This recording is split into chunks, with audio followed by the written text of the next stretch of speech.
قریب والے کو بھی وہ سرور ملتا ہے، دور والے کو بھی وہ باطنی فیض ملتا ہے، کیونکہ اللہ نے فرمایا اس کی نگاہ ہوگی دیکھنا میرا ہوگا، ہاتھ اس کے ہوں گے عطا فیض روح اور جسم کی ہو رہی تھی۔ اب صوفیاء نے کیوں فرمایا خود کی ذات میں تلاش کر، عرفان خدا نصیب ہوگا، اللہ کی دربار کی قربتیں نصیب ہوگی، محبتیں نصیب ہوگی۔ انسان کے جسم اور روح کا ایک باہمی گہرا تعلق ہے۔ جسم فنا ہو جاتا ہے لیکن روح فنا نہیں ہوتی۔ جسم، یہ گوشت، یہ ہڈیاں، یہ سب کچھ انسان کا فانی ہے، لیکن روح ایسی باقی شے کا نام ہے جو ہمیشگی اور دوام کی طرف سفر کرتی ہے۔ آپ غور کریں تزکیہ نفس کیوں ضروری ہے۔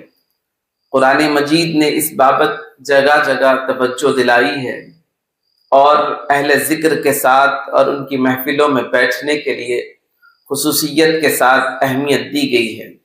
اور قرآن مجید میں اللہ تبارک و تعالیٰ فرماتا ہے فَاذْكُرُونِي أَذْكُرْكُمْ، تم مجھے یاد کرو میں تمہیں یاد کروں گا۔ تو اللہ تبارک و تعالیٰ کا یاد کرنا انسان کے اور مخلوق کے یاد کرنے سے کئی اعلیٰ درجے رکھتا ہے، کیونکہ مخلوق فنا ہو جاتی ہے، خالق کی ذات باقی رہتی ہے۔ تو جب خالق کی ذات باقی ہے، بندوں نے اسے اپنی حیات میں مختصر وقت کے لیے یاد کیا اور دنیا سے چلے گئے، لیکن اس کے باوجود اللہ ان کے ذکر کو قیامت تک باقی رکھتا ہے اور وہ ذکر ہوتا رہتا ہے۔ تو تزکیہ نفس کیوں ضروری ہے، اصلاح باطن پر غور و فکر کیوں کرنا ہے، ہم اپنی باطنی اصلاح کیوں کر اور کیسے کر سکتے ہیں، آج کی گفتگو میں ہم اس پر بات کریں گے۔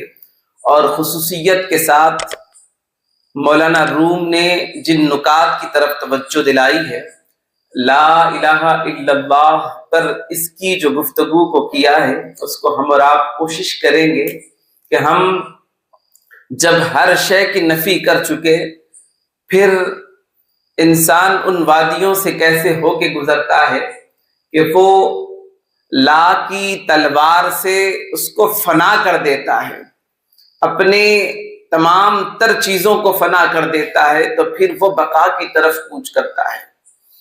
تو آپ گفتگو کو بہت غور سے سماعت کریں تو واضح ہوگا۔ اس ذکر کی محفل کے انعقاد کے ساتھ تزکیہ نفس پر بات کیوں ضروری ہے، تو پیر کامل کی صحبت کیوں ضروری ہے، ایک دوری کا فاصلہ، ایک قریب کا فاصلہ۔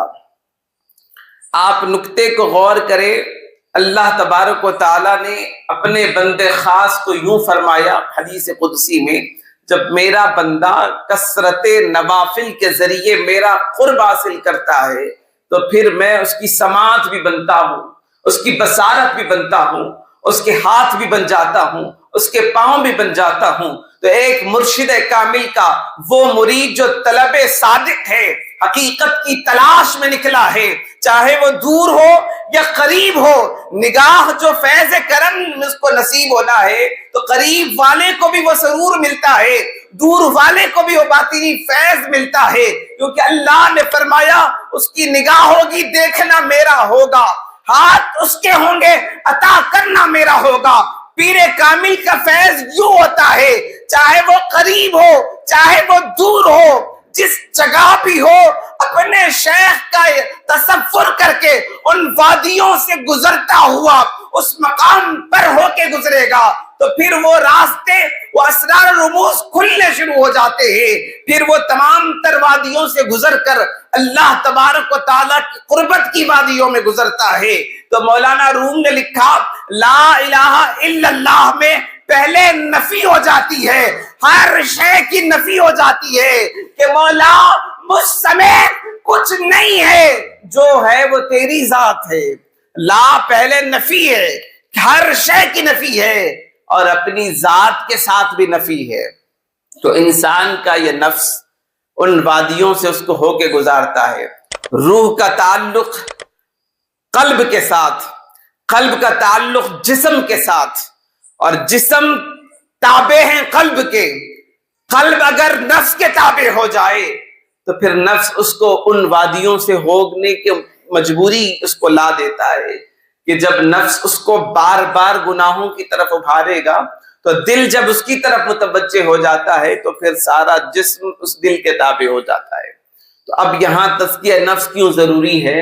تو وہ دل کو روح کی طرف متوجہ کرنا ہے، اس مالک حقیقی کی طرف متوجہ کرنا ہے، تو پھر وہ راز و رموز کھلنے شروع ہو جاتے ہیں. تو 2004 میں جینیٹک سائنس کی ایک تھیوری اور ریسرچ آئی. آج تک ہماری بحث روح اور جسم کے درمیان تھی، تو آج جینیٹک سائنس کے بتا رہی ہے ڈی این اے میں ایک ایسا مادہ ہوتا ہے، وہ گاڈ جینز جس کا نام ہے، VMA2 جس کو کہا جاتا ہے.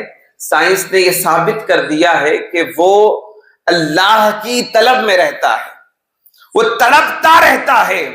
ہر انسان میں وہ جنس اللہ نے قدرتی طور پر پیدا کیا ہے.